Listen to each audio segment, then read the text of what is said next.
Naweza na tutafanikisha maono haya makubwa. Ni kijana gani wa Kitanzania ambaye anaweza kutuamini kuwa anaweza kuwa miongoni mwa Waafrika waliofanikiwa kimaisha ikiwa atakuwa mchapakazi?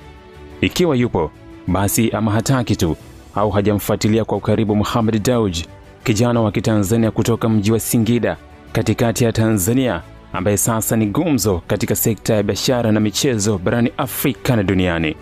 Watanzania wengi wanamtambua kutokana na mafanikio makubwa aliyoyapata kupitia klabu ya Simba. Ikumbuke kuwa alikuwa kiongozi wa klabu hiyo mwaka 2003 wakati Simba iliwavua ubingwa wa Afrika Zamalek kwao jijini Cairo, Misri, na kuweka rekodi isiyofutika milele.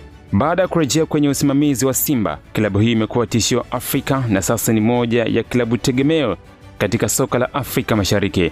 Ndani ya muda mfupi baada ya kurudi mwaka 2017, alifanya Simba kuwa tishio tena na kutoa ubingwa wa ligi kuu Tanzania bara kwa misimu 4 mfululizo, makombe 3 ya kombe la shirikisho Tanzania, ubingwa wa ngao ya jamii mara 4, ubingwa wa kombe la muungano.